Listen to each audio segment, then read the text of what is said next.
So yesterday after the lesson, I went home and I realized that I had rushed so much through the PowerPoint and the content for the day. And I felt super bad because I felt like I was putting you guys at a disadvantage in actually learning the content. Because as soon as you guys were seated, I was like, alright, let's go. I'm starting my teaching window, I need to get into this. And a lot of people, from what I read on the exit slips, didn't even get the definition of what a logical fallacy was. So I had to step back and think, okay, I need to go back and reevaluate myself and what I'm doing in class. So just as much as you guys are learning about logical fallacies and learning the content about that, I'm also learning to manage a classroom and take my time as a teacher. So today, I really want to focus on the discussion of logical fallacies. We have 2 activities set up for today, but if you guys notice at all that I'm starting to rush or anything, please tell me that I'm rushing. Or if you have comments, if you have any critiques or questions, raise your hand. You can even just stop me and say hey, I don't understand this at all, and we can go back and review it. So, does anybody have any questions or comments or concerns right off the bat from yesterday?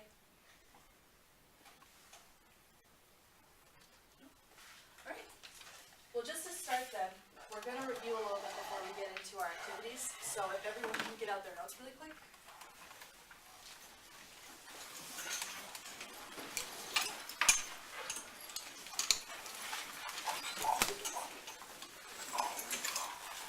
Another thing is whenever you're up here and you're talking, your mouth gets ridiculously dry.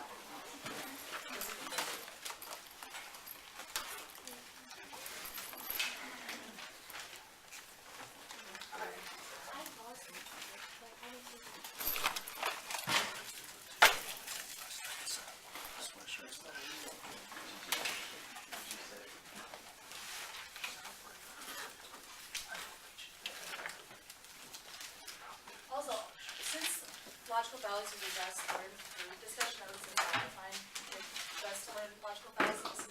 I want us to be present in the discussion. So if you guys have your phones out, if you could please put them in your backpacks for right now, or if you have your laptop, just keep them closed. We're going to use them later on today for the activities. So, does everyone have their notes out?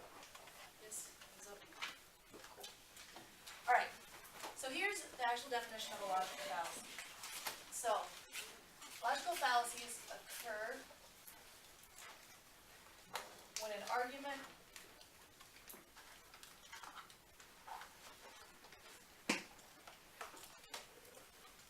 is based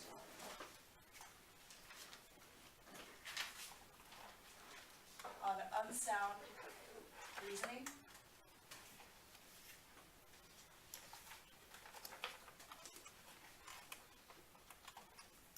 and or faulty evidence. Felt like I was speaking of a robot. Alright. So does everyone understand what unsound reasoning is or what makes an argument sound? Thumbs up. Thumbs kind of in the middle. Alright, just to go over it really quick. A sound argument. Does everybody have this definition down? I'll give you guys time.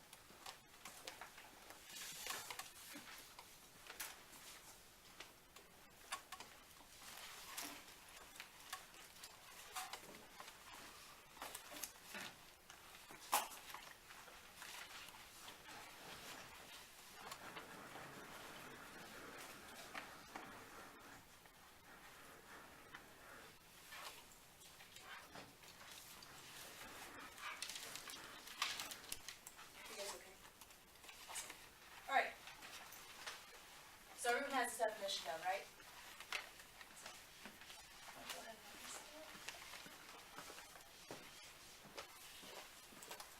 So we should go over what a sound argument, what exactly makes it, and how do logical fallacies tie into sound arguments.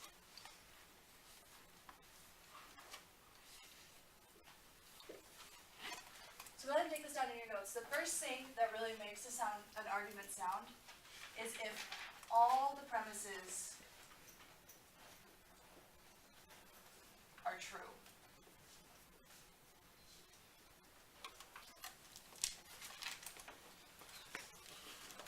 Can anybody tell me what a premise is? Not like the premise is like the location, but Bailey. Parts Parts? of the argument, Be more specific. like each individual piece of evidence is. Yeah. So premises is basically evidence, which can be your sources. Okay. Awesome. So then the second thing for an argument to be sound is you might hear people talk about whether or not an argument is valid or not. And all that validity means is that it has a structure. So the argument must be valid.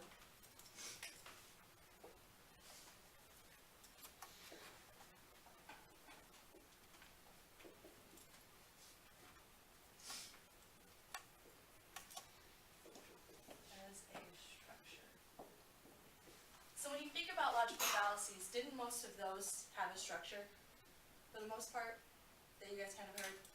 So if you take, for example, post hoc ergo propter hoc, which I talked about, and you might have it in your notes, it's basically the fallacy that says, since this, therefore this, because of this, therefore this. So it has a clear structure, but does that necessarily mean that it's true? Exactly. So we have to be careful because sometimes what happens with logical fallacies is you'll hear them and they might sound completely valid. Like you'll listen to them and be like, yeah, sure, like your sister's stupid, so you should, like, your argument about her stealing your dress is completely valid. But you have to take a look at the premises. That's really where logical fallacies come into play. So, I'm just gonna say LF. Logical fallacies basically convince us, they really suppress ethos and logos, what is ethos? Credibility. It's what? Credibility. Yeah. So they suppress ethos with credibility, and then what about logos? Which is in the name of the logical fallacy. Logic.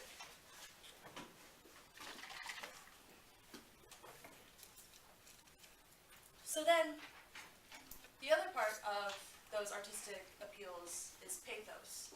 And what you'll realize a lot with logical fallacies is that they really manipulate the pathos. They make you feel a certain way. So what they'll do is the pathos will manipulate the argument.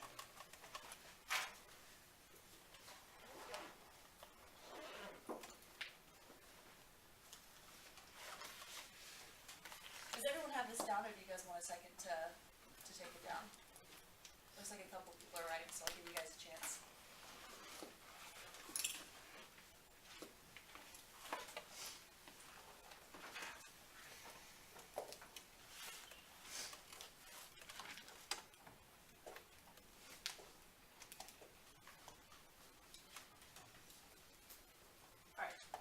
Now this next part, if you guys want to flip to your notes, wherever you have the actual logical fallacies that I went over yesterday, you can take those out and look at them.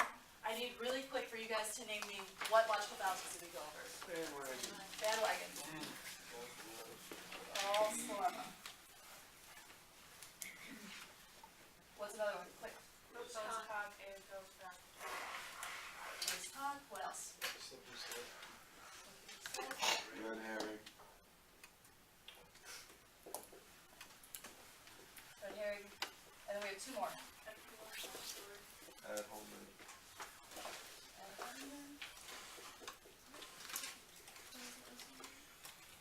And then what was that last one? Appeal to Appeal to authority.